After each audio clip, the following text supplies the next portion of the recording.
kasindinɗo e téléphone kantiɗo mo heewa kalisi fuu yetto to Kola Jara jeeyowo téléphone ji dabanani Bamako banggue Kolomba da si qualité ngaji téléphone ji goduɗi hande ɗi fuu ne keeɓe to makko téléphone ji si marque ngaji ɗi fuu ana toon Samsung Tecno iPhone fa yettade qualité ngaji goɗɗi kesi goduɗi hande ɗi fuu ana toon téléphone ji Kola Jara ɗi Dubai direct fa Bamako sa yeehi to makko to a yawata fey kanko Kola Jara e miraɓe muɗum no mbiru enani dabanani banggue Kolomba da numéro bitigi makko numéro 8 ɗum woni bitigi o kanko Kola Jara numéro téléphone 76 77 16 44 na 79 14 18 52 sa soodi téléphone ana écran muɗum ana signa na téléphone sa naati e connexion ana wula taw wona to Kola Jara coɗɗa sa soodi to Kola Jara téléphone maɗa wulata écran muɗum signata sinu yettade to Kola Jara so tawi seeɗa codirta na coodowo doƴƴere ɗum woni engrais e détail tout Kola Jara ana yeeya kasindinɗo e téléphone ji kala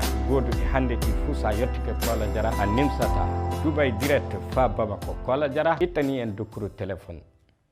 Assalamu aleykum bandiraɓe tedduɓe ƴeewoɓe Pinal TV onon e jaam bisimilla moɗon e yewtere meɗen bolongal suudu baba e yewtere meɗen bolongal suudu baba no mbiruɗen ni eɗen nodda ɗo hono sakiraɓe meɗen fulɓe haaloɓe fulfulde e dunke en du ande kewɗe e leydi meɗen ndi joni en faamu leñol ngol kañum e leydi ndi woni hono ɓe noddatenno ɗo wakkati e wakkati fuu ɓamen no toɓɓere daña ko battodirɗe hen hakkille yalla onon jaati tawaɓe fa e ley guuro meɗen ladde e ley ngalluji meɗen ley galleji moɗon keɓon yalla oɗon paama ko heewi e banggal hono ko jinɗon faamude inchallah ɗum noon saabi hannde en keeɓi ɗo e sakike meɗen mobbo meɗen mawɗo docteur Amadou BOLY woni mo keɓɗenno ɗo hannde ka alhamdoulillahi e leydi meɗen ndi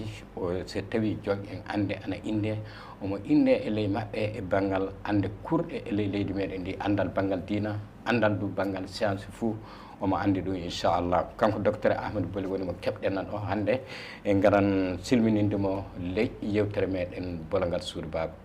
docteur salamu aleykum. Waaleykum salam wa rahmatullahi wa barakatuh. Oustaz BOLY bisimilla maɗa e Pinal TV ɗo Pinal TV noon e bisimilla maɗa télé o télé suudu baba fou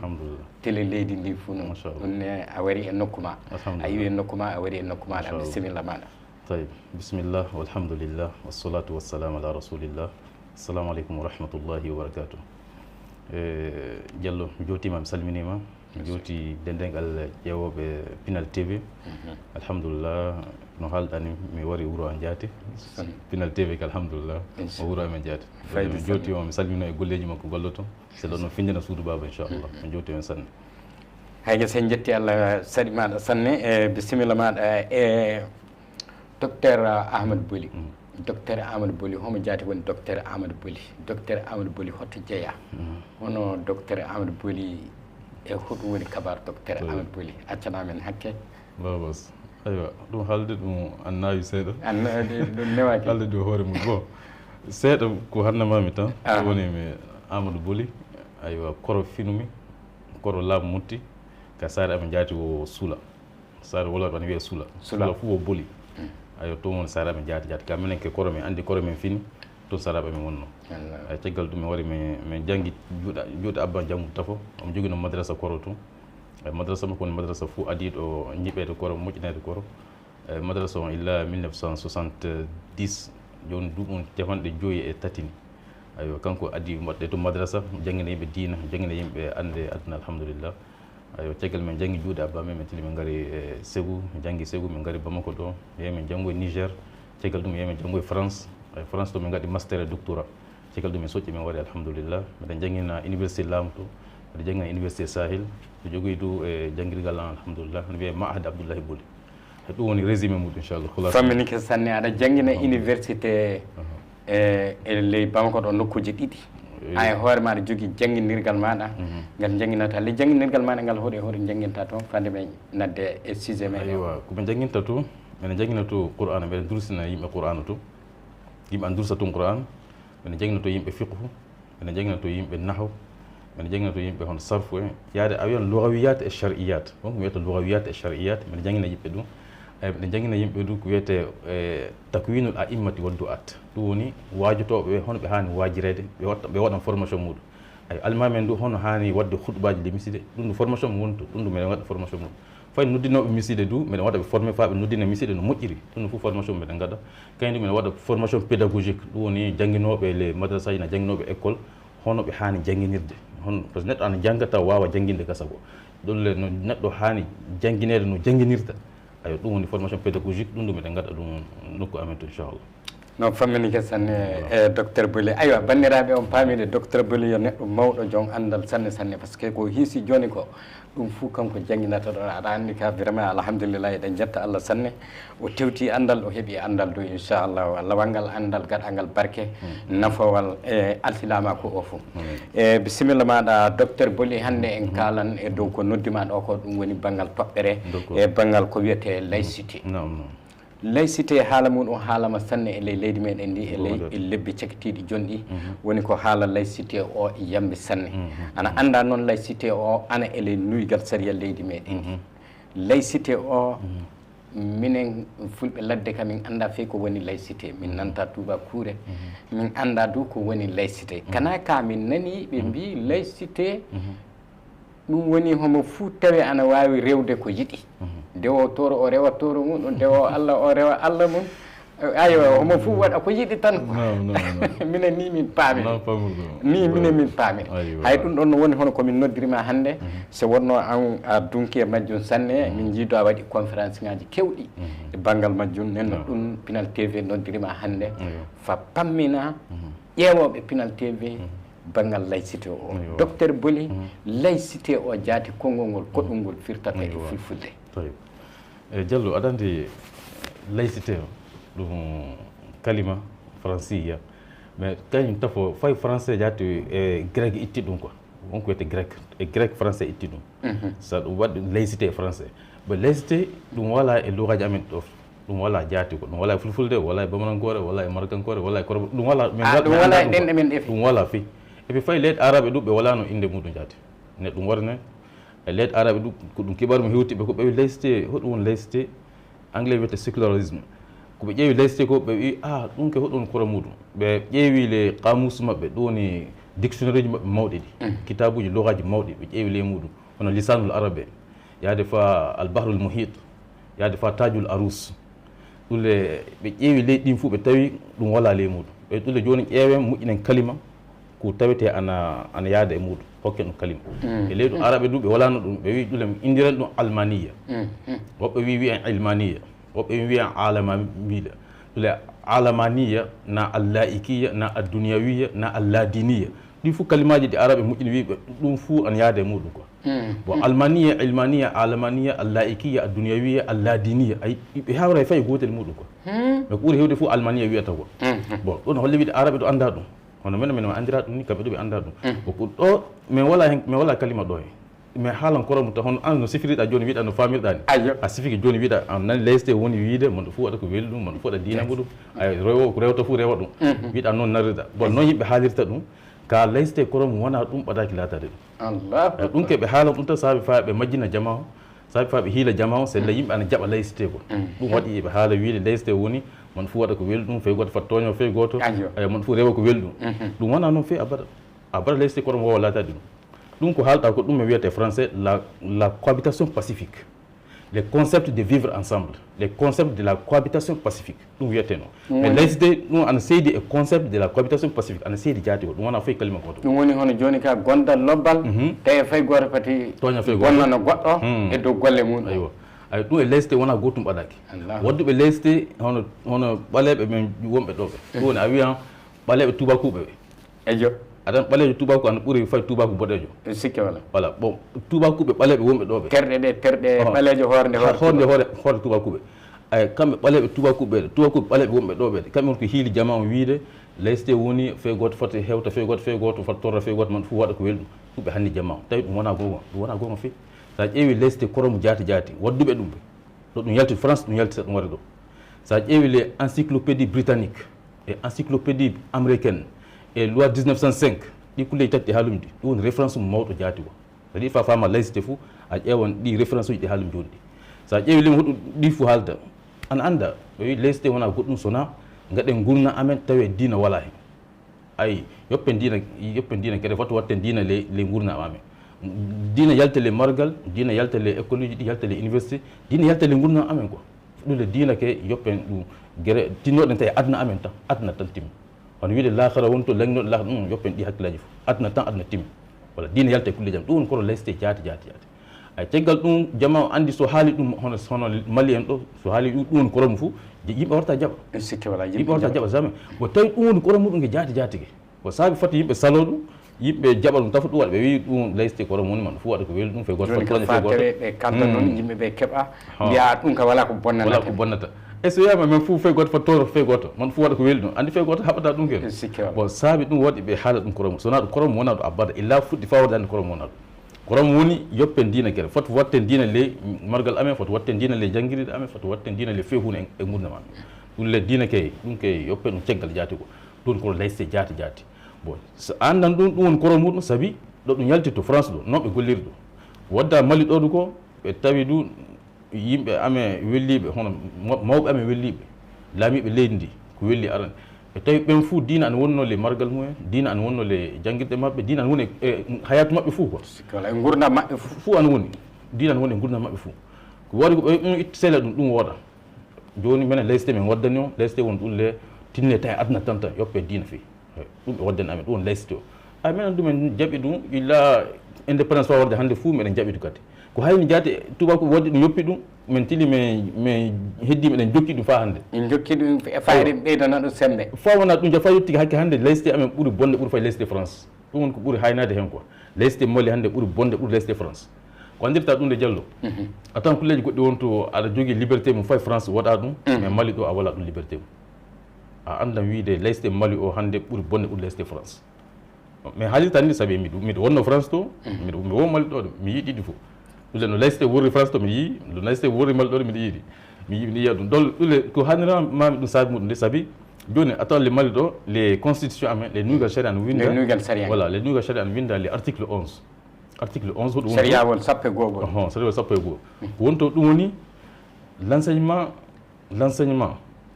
est obligatoire gratuit et laïque au Mali ɗum winda e article 11 l'enseignement est obligatoire gratuit et laïque au Mali ɗum woni wiide jande le Mali ɗo ke o wajibi ayo yoɓantake ɗum jande du wo laïque ɗum ko ɗum dina wala hen ɗum woni jande gouvernement hokkata ɓiɓe leydi ndi jande wajibi yoɓantake aywa du dina du wala hen ɗum koro e laïque du o ɗum woni le Mali ɗo nde jande nde wajibire nde yoɓanatake caggal ɗum ka dina wala le may dina du wala hen ɗum woni laïque o ɗum woni enseignement e laïque dina wala hen de dina wala ɗum ko ɗum wiide joni Diallo an dagata ko yaha jangguina Qur'an na hadisa le école uji école uji laamu ɗi fof ana haaɗi ɗum les régions Mali fou ana haaɗa fe goto daganta ko ɗum jangguina diina les école uji laamuɗi les université ji laamuɗi fof ana haaɗa saabi article 11 o bon ɗum ana haaɗa le Mali ɗo tawi Mali accake ɗo seeɗa fande men ƴaɓade mais franco arabe o ne voilà non sa yi pour ça ɗum ana haale saabi sa yi ɗum ana haale fou a tawa privé wonto public wonto oui privé wonto public wonto minen wona haala do privé mi haalta mi haalta haala privé public mi haalta haala muɗum bon public o hoore muɗum ɗo arabe woni fou a tawan o arabe layki noon ko woni arabe layki de jangguina luha arabe tan hono arabia tan hono mi jangguina arabia tan walla dina wala hen haala dina ka wala non Qur'an o wala lay ay hadisa wala hen Qur'an o wala a wi hono joni mi jangguita russe ni no mi jangguita langue allemande nano mi jangguita langue anglaise hono ɗo e bandum hono langue tan hono luha tan jangguinirte quoi ɗum yiyata arabia fay ko arabia seeɗa ko woni e jangguirgal laamu ko fay arabia seeɗa ko woni e lekkaluji laamu na université laamu ɗum wo arabia haalisa bi duni din en arabia tan hono langue tan hono ɗengal tan timi ɗengal tan arabia halas hono no ɓe jangguirta ɗengal russe ni na ɗengal allemand en no ɓe jangguirta du lowal arabia du dina fo wala hen ko hono ka loga tan bon ɗon holla wiide école uji laamu ɗi fou e université laamu fou dina fou wala hen ana haɗa saabi article 11 o bon ɗulle somin ƴeewi France masalan France du wo laïque enseignement du wo laïque to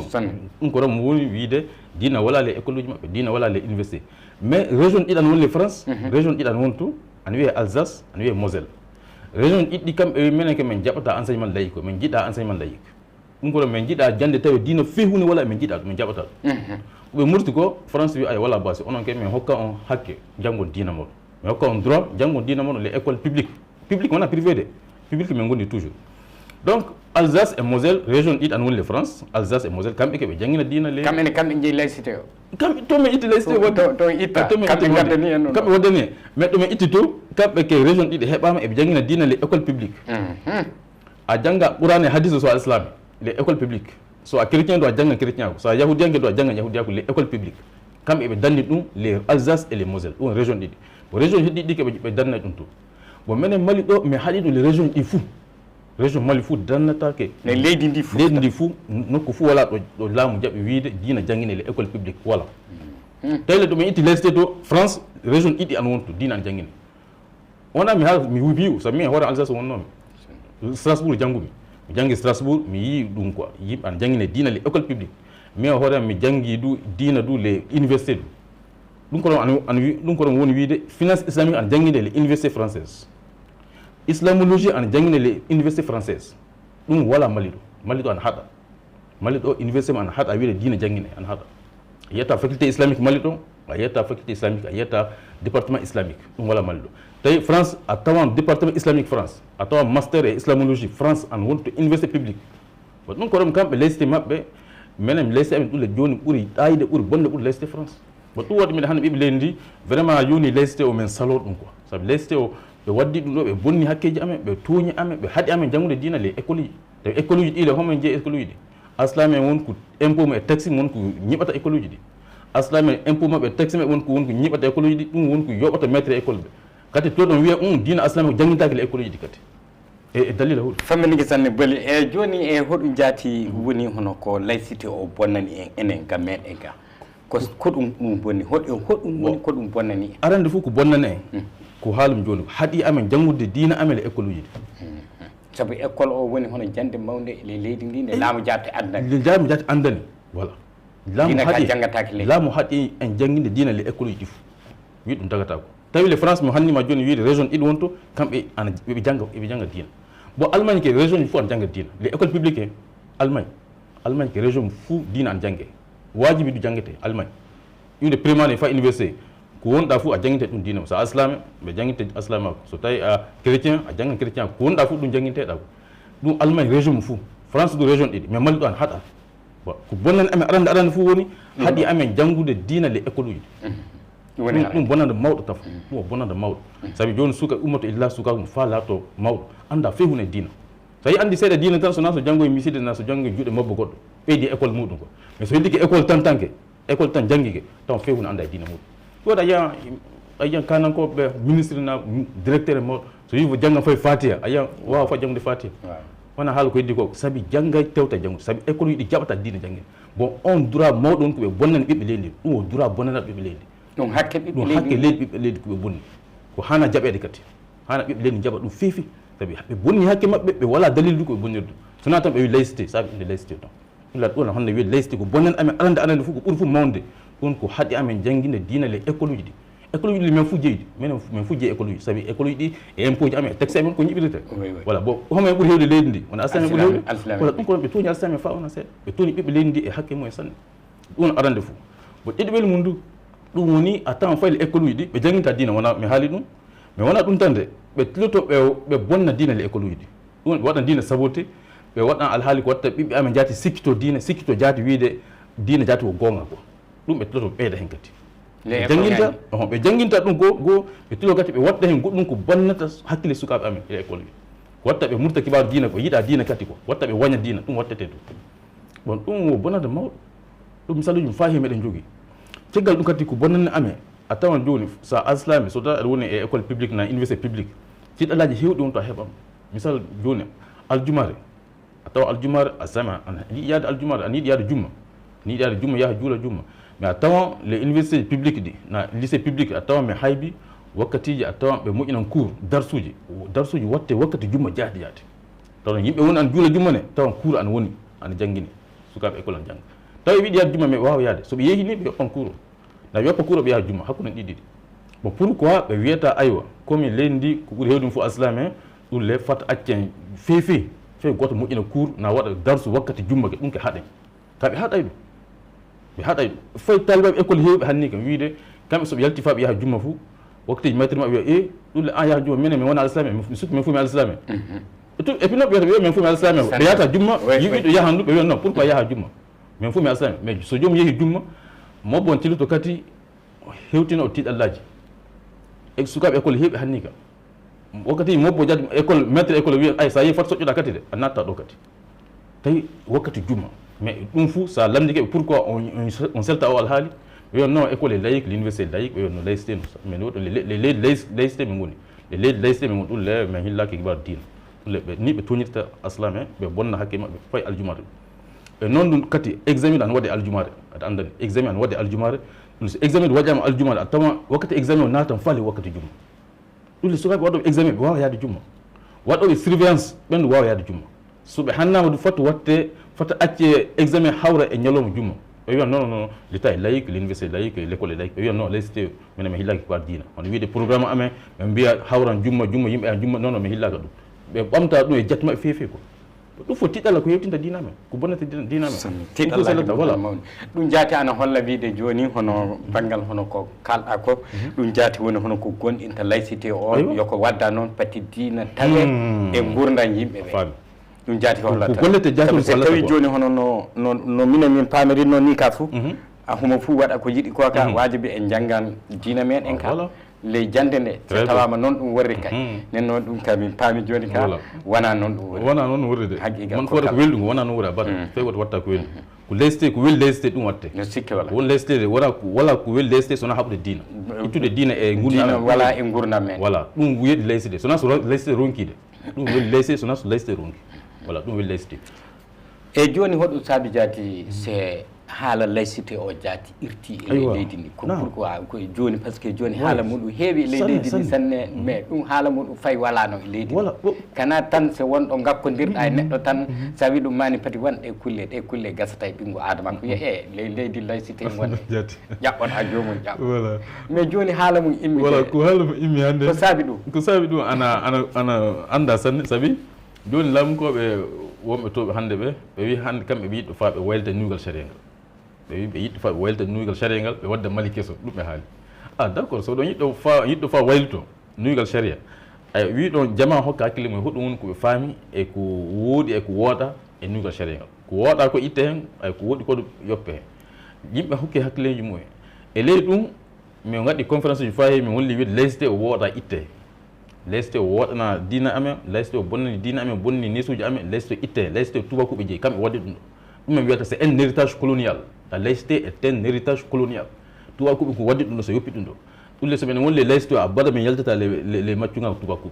mi heddoto le margal tubakuɓe wakkati fuu so minen jogui laïcité o par ce que kamɓe donnuɗen ɗum quoi kamɓe min donni ɗum voilà kamɓe on ko wadde ɗum kamɓe yoppi ɗum ɗo ayo neesu maɓɓe noon kamɓe o alhaali maɓɓe noon mais noon ɗum wona neesu amen a baɗa andaka wiide yimɓe amen welliɓe mawɓe amen welliɓe wiide le margal maɓɓe diina wala hen wiide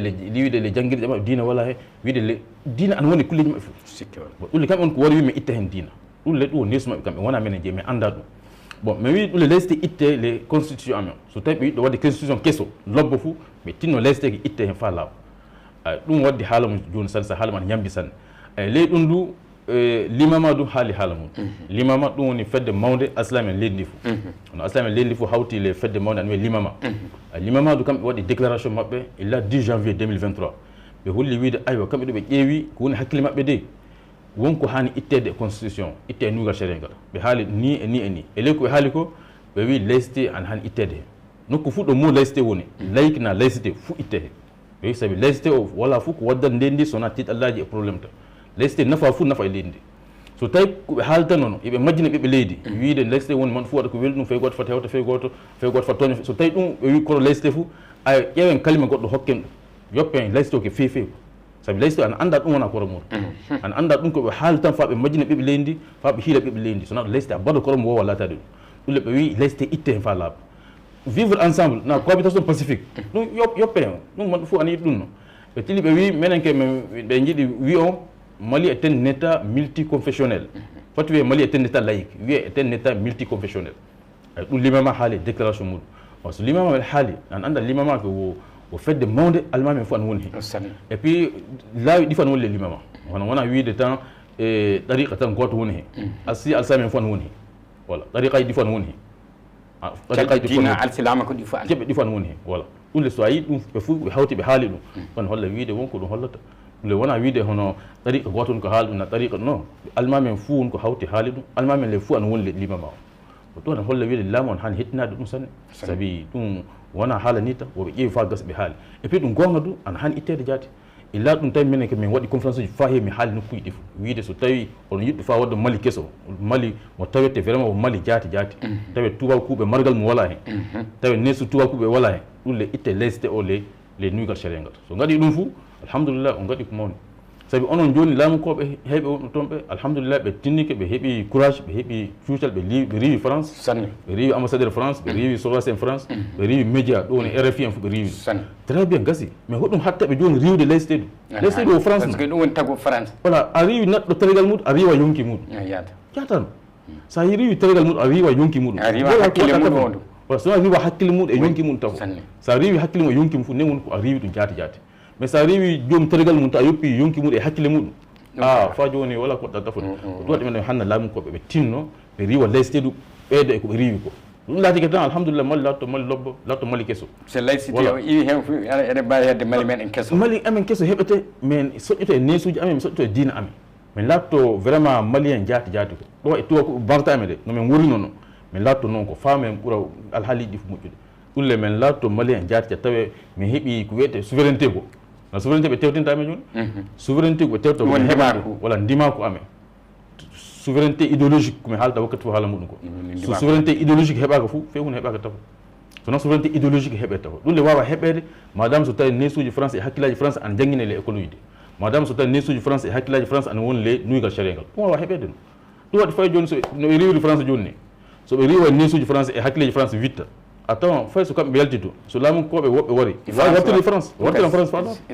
wartiran ɓe mais so tawi nesuji maɓɓe ribbama hakkilleji maɓɓe ribbama yalti joni timmi ɗum woni ɓe witti jaati ko ɗum ɓuuri bonande ɓe ɓuuri fay ko waɗa joni ɗum waɗi meɗen yiɗi laamukoɓe tinnoɓe hettino ɓiɓɓe leydi ɓe tinno jaati ɓe hettino ɓiɓɓe leydi ɓe hiɓɓina golle maɓɓe ko ɓe hiɓɓina golle maɓɓe ɓe fuɗɗi golleji lobɓi sanne ɓe tinno ɓe hiɓɓina golleji ɗi ɗum woni ɓe ribba idéologie française ɓe ribba hakkilleji france ɓe ribba nesuji france ɗum laati kadi alhamdulillah jama on mottinto diina amen yaha yeeso fe goto wawa suuɗade caggal laicité bonna diina amen kadi voilà fe goto wawa suuɗade caggal laicité haɗa amen diina amen haɗa amen gollude diina amen na bonna nesuji amen fe goto wawa waɗde ɗum kadi voilà fammidike sanne oustage Boly wallahi haqiqa tan famama sanne no kabaru laicité worri ele leydi men en ni mais ɗum fe tawede joni onon ele basi mon on oɗo miili hedde kaw e banggal oɗo basi laicité o bon en tout cas sensibilisation ke waɗama ɗum woni jama o hannama jama o famminama saabi ɗum e windi hen dewte mi winde dewte e arabia mi winde dewte e français c'est le jama fof an faama ko woni koto laicité jaati voilà laicité jaati koromo faame ande wiide jama ɓiɓɓe leydi ndi ɓooya ɓe ɓooyi ɓe majjina ɓiɓɓe leydi ndi kibar laicité ko ɓe ɓooyi ɓe majjina ɓiɓɓe leydi ndi kibar laicité ko ɓe hanna ɓiɓɓe leydi koro laicité ko wona koro muɗum ɗum le ko woni koromo jaati kay laicité ko bonni ko bonnan diina amen ko bonnan nesuji amen fof min windi fof ana woni le dewtere amen ɗum e arabia mi windiri ana woni le muɗum mi hokki almami amen alhamdulillah wajotoɓe ɓe jogui ɗum dewtere e arabia on min tilima mi windude e français kadi voilà tilima winde e français kadi c'est le francophone amen ɓe janggoɓe école janggoɓe français ɓe maître e français ɓe nde kamɓe ɗo ɓe jangga ɓe faama ɗum quoi faama wiide ko woni laicité o jaati kayen ko laicité bonnani amen ɓe faama ɗum so ɗum laati ko alhamdulillah miɗen miijo sanne wiide ɓiɓɓe leydi ndi so faami laicité jaati e sika walla ɓe saloto laicité o sabi laicité o waddana amen fewni sona torrata e bonnande waddana amen et puis daliliji mum fof ana haala fa laaɓi le dewte ɗe ɗulle so ɓiɓɓe leydi ndi faami ɗum inchallah miɗen miila sanne wiide laicité ko wawa wellade ko bon ɗum waɗi miɗen haala wiide e ko laatike fou man ɗum fof laŋino quoi sabi mi haali haalaji mum sanne imama haali haala mum conférence de presse waɗama hen ayo jama on waɗanama conférence fa heewi ɓe famminama kibaru mum mbiɗen miilade wiide alhamdulillah hewɓe faami kibar laicité o wiide wooɗa fiifi caggal ɗum joni min wiidu yimɓe tinno laŋino man fof tewta kartal muɗum ɗo e référendum warta sabi no famirɗa fof wiide wooɗa aywa saabi fafato ɗum wello sona tawi aɗa laŋni aɗa jogui kartal maɗa sabi so référendum yettike min lamdoto min ƴeewa aywa ko alsami wi itte hen ko ittama na ittaka aslami wi laicité itte hen ɓiɓɓe leydi ndi yimɓe fof famɓe le ɓiɓɓe leydi ndi fof wi yiiɗa laicité o kadi laicité itte hen soɓe holli référendum o so tawi laicité o ittama hen alhamdulillah yimɓe ya vote wi mais so tawi laicité o ittaka le référendum ittaka le constitution référendum hollama wiide aywa anni nuygal sharia kesal ngal ga laicité ana heddi e fa joni le ɓiɓɓe leydi ndi fof ya wiyan non wiya min jiɗɗa wiya jaɓay ɗum margal tubakuɓe woni hen fa joni wiya jaɓay wiya min jaɓay min yiɗɗa latade fa joni makki o tubakuɓe miɗen yiɗi latade vraiment heɓde ndima ko amen joni min yiɗi heɓde dimanko amen min yiɗi jaltude e maccugal tubaku sabu laïcité o wona goɗɗum sona héritage colonial sanne voilà ɗulle ɗum e hannta ɓeɓe leydi mon fof langna kartal muɗum haɓo wala hen goɗɗum wala hen langna kartal maɗa yaha tan wiya non so tawi leyste ne heddi hen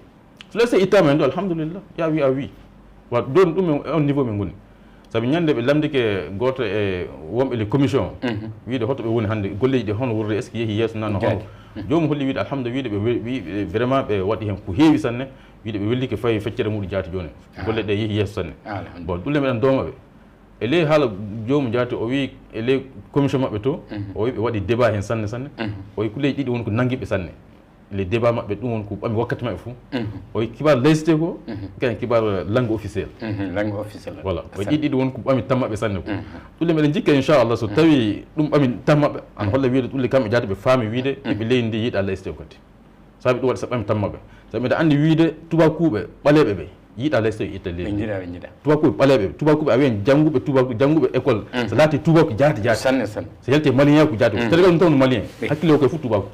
ɗulle tubakuɓe ɓaleɓe ɓe mbiɗa andi ɓe yiiɗa laïcité o itta leydi ɓe yiiɗa fewi laïcité o yalta leydi bon kamɓe le ɓe heewa de abadan yimɓe famɓe kan e jangguɓe famɓe sikka wala hen kamɓe ɓuuri famde wiide laïcité wooɗa a wiya wonɓe laïcité o hannde ɓuuri hewde ɓuuri yiɗɓe laïcité o fa joni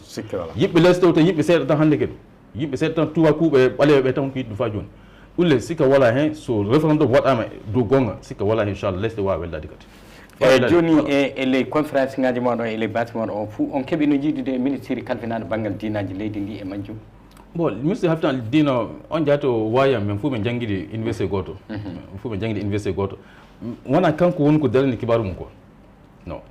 kanko omo woni to omo waɗa représenté aslami en gonga e ko wona aslami en ɗum waɗa ɗum représenté to ka kibaru on ɗo woni ɗo ɗum woni windoɓe ɓe kayen laamukoɓe mawɓe windeɓe ɗum woni halfinaɓe nuygal saria wiide waylita windangal ƴewtogal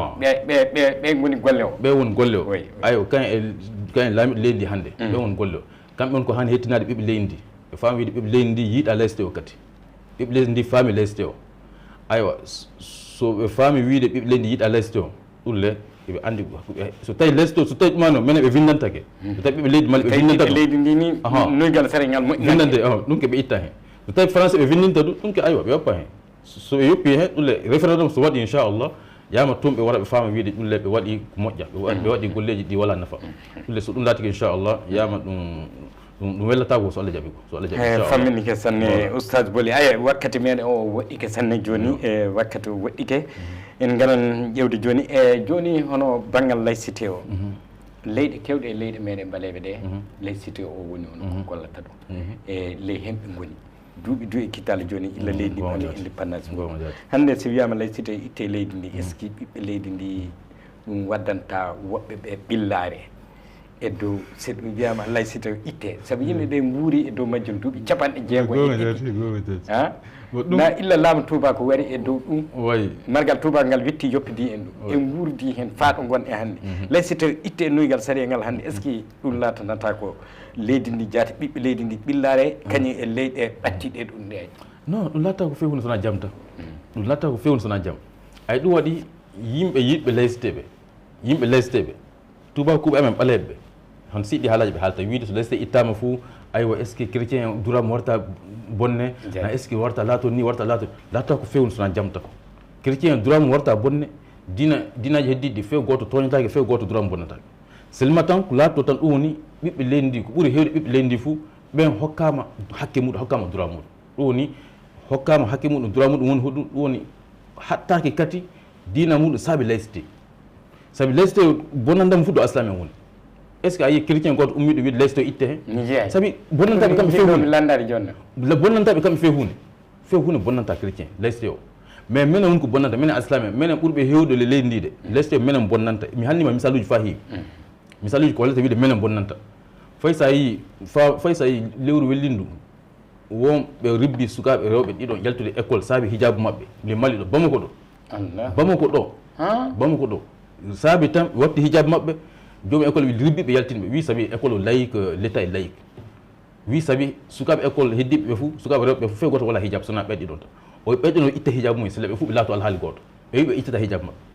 ay ɗum laati koɓe ribbiɓe saabi hijabu mabɓe wi saabi école mabɓe o laïque wi mali o laïque bat ɗum ko rom lesɗe o minen aslami on ko haɓata ɗum bonnanta heddiɓe fe hunde donc so tawi minen woni ko haɓata minen woni ko ɓuuri hewde lendiɗo ɗum an hani men ɗo hakke amen hokke amen an hani ɗum ko bonnata dina amen itte he surtout so watta multiconfessionnel ko limama haali ko ɗum hoɗum bonnanta fe goto ɗum woni woni he fulfulde ko woni multiconfessionnel de ɗum woni monɗo fana wawi wadde dina muɗum tawi a torraka fe hunde waɗa koɓe wiyata koɓe hilta jama wiya lesɗe woni koro muɗum ko ɗum woni multiconfessionnel o koɓe hilta jama wiide lesɗe woni fe goto torrata fe goto man fu waɗa ko welɗum ɗum woni multiconfessionnel o man fu waɗa dina muɗum voilà ko hinno dina muɗum aywa halas ɗum woni multiconfessionnel mais mi yeeyi huɗo saabi eɓe salo multiconfessionnel o mi yiyen sabi so lesɗe o wattama hen fou madame so lesɗe o ko woni to fou a tawan yimɓe waran suuɗo caggal lesɗe o bonna dina bonna nesuji voilà sono o hat o won ribbuɗo jo sukaɓe yalta wiide ɓe watti hijab saabi lesɗe mais so tawi lesɗe walano to dow hoɗum woni ko tigoto so wiya o ribbanɓe voilà so tawi lesɗe walano les constitution amen dow hoɗum o warta o tigo wiide o ribban sukaɓe yalta saabi hijab makko o wala dalil fou mais saabi lesɗe woni to ɗum dalil makko kanko so o ribba sukaɓe wattuɓe hijab ɓe saabi lesɗe o ɗum watta soɓe jaɓta dina janginele école uji ɗi madame so lesɗe o an woni to enseignement layi ko an woni to ɓe jaɓata dina janginele école uji ɗi ɗum le so ɗum ittamale halas dina janginele école uji ɗi dina ko yiɗɗa fof ɗum janggata halas ɗum le probléme to ɗum waɗi on ɗum droit mawɗo an hani ɓiɓɓe leydi hokke o droit droit waɗa dina mum no weliri ɗum fey goto fa torra ɗum mais ne andi nokkuji hewɗi woni to le leydi ndi won yimɓe wi ummoto ñiɓa miside to nokkuji laamu goɗɗum mais ɓe haaɗi misideji ɗi ñiɓede ɓe wi saabi leydi ndi o leydi layik misaluji fahi meɗen jogui ɓe wi ɓe yaɓa ñiɓa miside to miside ɗo ɓe julta les université an woni he docteur suudu docteur an woni he fay député fay assemblé amen an woni he assemblé yimɓe ummi ke dari fa ñiɓe to miside assemblé men juula no weliri ɓe wi non wawa ñiɓede saabi leydi ndi o leydi layik ɗule wawa ñiɓede ɗo leydi layik tu vois donc ɓe haɗa ñiɓe dina mum saabi laïcité o si tawi ɗum leydi layke ka miside an wawi ñiɓede bon ɗum an holle wiide laïcité no famiri ɗon noɓe hanni on ni wona ɓonga waɗanomi voilà noɓe hanni on ni wona ɗon ka fof eɗum wawi wadde andi an hanni wadde de mais ɗum woɓe hiilo on taɓi saabi hanni on ni ko wiide mon fof waɗa ko welɗum ɓe goɗɗo ɗum wona gonga de a baɗa laïcité kono wowa laate ɗum a baɗa laïcité ko illa wari wo haɓan dina o yiɗɗo ittude dina jaati joni ka hakke dina o ni woni ko laïcité haɓata ɗum haɓata so tawi noɓe hanniri on wiide no wurri sukaɓe ɗiɗon ɓe hana ribbede yalta école saabi hijab maɓɓe sikka kamari hijab voilà so tawi noɓe hanni o so tawi ɗon koto laïcité wiide mon waɗa ko welɗum ɗo jiɗɗa fata wawi mahde miside a yaha ñaɓa miside ma fey goto hana hadde ma surtout aslame ɓuuri hewde ɗo surtout aslame ɓuuri hewde ɗo pourquoi ɓe haɗa miside ñiɓede bon so tawi ɗo gonga pourquoi aljumare ɓe acca aljumare cours waɗe wakkati aljumare wakkati jumma cours waɗe hen ay examen laamu moƴƴina examen ɗo hawra aljumare ɗo pourquoi ɓe waɗa ɗum fof pourquoi du kati so julde layyaru na julde korga hon foti wakkati on foti wakkati alislame hono congé ɗum woni ñande wotere nde ñande wotere tan wakkati balɗi mais so noel yettike na so pak yettike balɗe on foti wakkata yimɓe dokka balɗe tati en e ko iɓe hokka balɗe iɓe hokka jonte ɗiɗi iɓe hokka sukaɓe école jonte ɗiɗi yata école saabi pak na saabi noel congé de noel iɓe hokka yimɓe ɗum wakkati ɓe gaɗa congé de noel voilà congé de noel e congé de pak iɓe hokka sukaɓe école an yaade 2 semaines mais so layya yettike na julde yettike julde korka yettike sukaɓe école hon foti ñande wotere tan heewi balɗe ɗiɗi voilà mais pourquoi ɗum ɗon holle wiide ɗum wona moɗo fo waɗa ko welɗum sabi ko welima an jallo woni julde layya yaha juula wuuro maɗa yaha juula wuuro waɗa balɗe joyi waɗa yewtere wotere jonte ɗiɗi heeɓa ngara mais so tawi a janggo école a wala on droit mais so tawi ko bak wari na so noel wari ɓe hokkan sukaɓe école jonte ɗiɗi mo tawi saɗa woni français hoore muɗum so julde tawima france na so layya tawima france na so julde korka tawima france non diallo ñandema a fama wiide ko woni koto laïcité saabi ɓe hillaka ɓe yoppata ɓe hokkatani congé fay gotel ɓe hillaka ɓe yoppata so julde tawi amen france on wakkati wallahi a tawan yurmini sanne quoi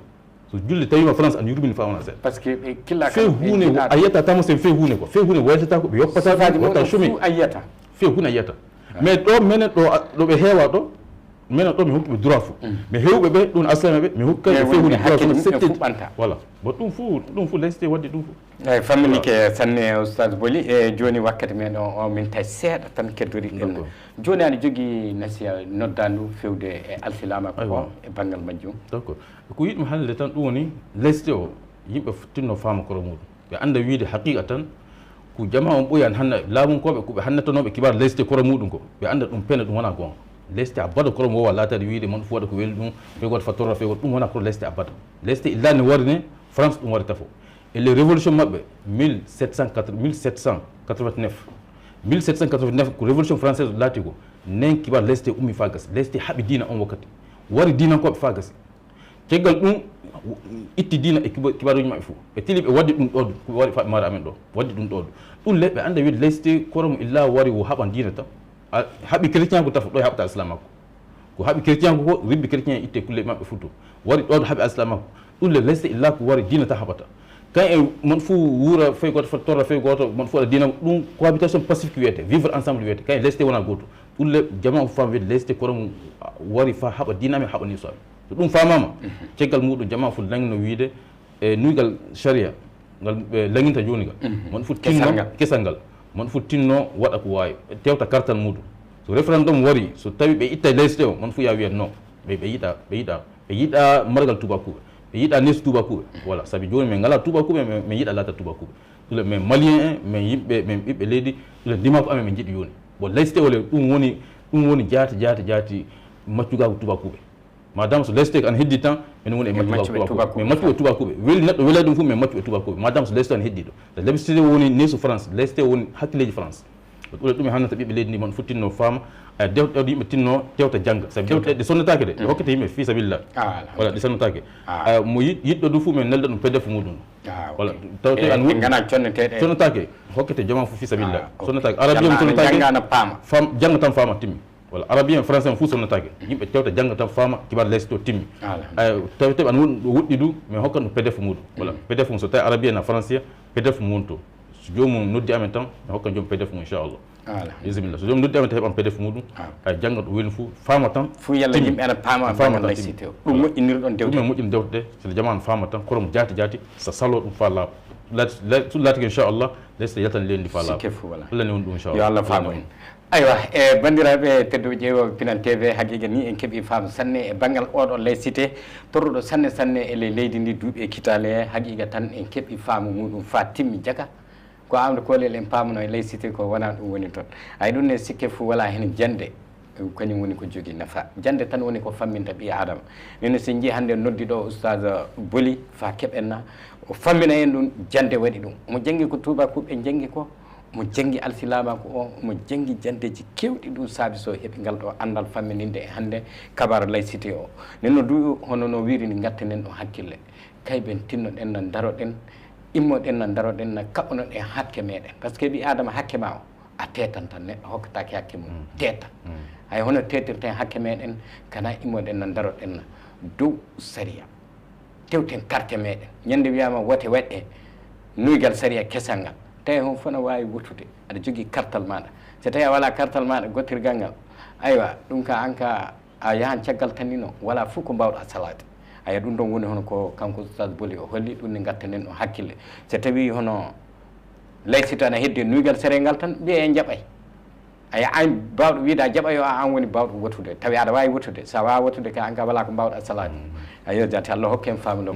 e famminike sanne oustage BOLY a jarama sanne min beltima sanne e garangal maɗa ɗo hannde e fammininde ɗum bandiraɓe tedduɓe ƴeewo Pinal TV ɗum ɗo wonno ko kemnon ene hannde yewtere men e bolongal suudu baba wiide o assalamu aleykum wa rahmatullahi wa barakatuh on jarama kasindinɗo e téléphone kantiɗo mo heewa kaalisi fuu yetto to Kola Jara jeeyowo téléphone ji dabanani Bamako banggue kolombatta si qualité ngaji téléphone ji goduɗo hannde ɗi fuu ne keeɓe to makko téléphone ji si marque ngaji ɗi fuu ana toon Samsung Tecno iPhone fa yettade qualité ngaji goɗɗi kesi goduɗi hannde ɗi fuu ana toon téléphone ji Kola Jara ɗi Dubai direct fa Bamako sa yeehi to makko to a yawata fey kanko Kola Jara e miraɓe muɗum no mbiru enani dabanani banggue kolombatta numéro bitigi makko numéro 8 ɗum woni bitigi o kanko Kola Jara numéro téléphone 76 77 16 44 na 79 14 18 52 sa soodi téléphone ana écran muɗum ana signa na téléphone sa naati e connexion ana wula taw wona to Kola Jara coɗɗa sa soodi to Kola Jara téléphone maɗa wulata écran muɗum signata sinu yettade to Kola Jara so tawi seeɗa codirta na coodowo doƴƴere ɗum woni engrais e détail fuu Kola Jara ana yeeya kasindinɗo e téléphone ji kala goduɗi hannde ɗi fuu sa yettike Kola Jara a nimsata Dubai direct fa Bamako Kola Jara ittani en dokkuru téléphone